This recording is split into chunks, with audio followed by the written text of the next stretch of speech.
Assalamualaikum warahmatullahi wabarakatuh. Kami dari kelompok 2 ini mempresentasikan tentang manajemen perparkiran pasar Flamboyan sebagai permasalahan tata kelola dan ketertiban di Kota Pontianak. Dengan ini kami akan memperkenalkan anggota kelompok kami. Saya Ferdiansyah.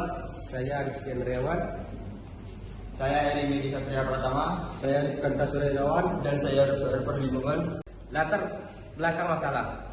Pasar Flamboyan merupakan pusat kegiatan ekonomi vital dan pasar tradisional terbesar di Kalimantan Barat.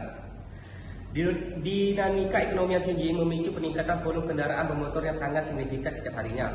Pertumbuhan aktivitas tidak diimbangi dengan ketersediaan infrastruktur dan lahan parkir yang memadai dan teratur.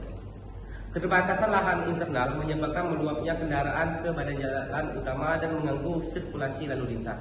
Kemacetan di jalur protokol Jalan Gajah Mada dan Jalan Pahlawan menumpukan efisiensi mobilitas masyarakat luas. Okupasi trotoar sebagai lahan parkir merampas hak pejalan kaki dan meningkatkan risiko kecelakaan lalu lintas. Ketidakteraturan sistem parkir memicu potensi kebocoran pendapatan asli daerah. Akibat praktik parkir tidak resmi, alasan memilih masalah ini merupakan fenomena sosial dan tata ruang yang nyata, serta ditemukan setiap hari di Kota Pontianak.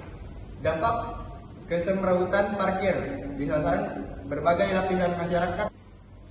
Deskripsi masalah. Lahan parkir internal pasar tidak mampu menampung banyaknya kendaraan, pengunjung, dan pedagang yang terus meningkat. Badan jalan utama beralih fungsi menjadi tempat parkir dan tempat bongkar muat kendaraan angkutan barang. Barisan motor di atas trotoar menutup akses pejalan kaki sehingga warga terpaksa berjalan di bahu jalan yang berbahaya. Oknum juru parkir mengarahkan pengendaraan parkir di area terlarang demi memaksimalkan pendapatan sepihak. Yang ditawarkan, pembangunan gedung parkir terpadu mekanisme implementasi Dinas Pekerjaan Umum melakukan pengadaan lahan atau optimalisasi aset di daerah sekitar kawasan pasar penyusun desain gedung parkir bertingkat yang memiliki akses langsung ke pintu masuk pasar. Digitalisasi sistem parkiran atau smart parking. Mekanisme ini implementasi menerapkan sistem parkir pintar menggunakan gerbang otomatis dan sensor di setiap slot parkir. Penyediaan aplikasi informasi ketersediaan slot parkir yang dapat diakses masyarakat melalui ponsel. Gagasan lanjutan, pengaturan zona dan jadwal khusus bongkar muat. Mekanisme implementasi Dinas Perhubungan menetapkan titik khusus bongkar muat yang terpisah dari jalur lalu lintas. Utama, memperlakukan jam operasional bongkar muat yang ketat hanya pada pukul 11 sampai pukul 4 subuh.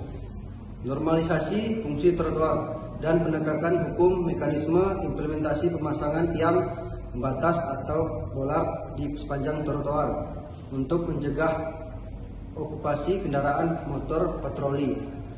Harian tim Satgas gabungan serta penerapan sanksi tegas, pengembukan roda atau penderekan.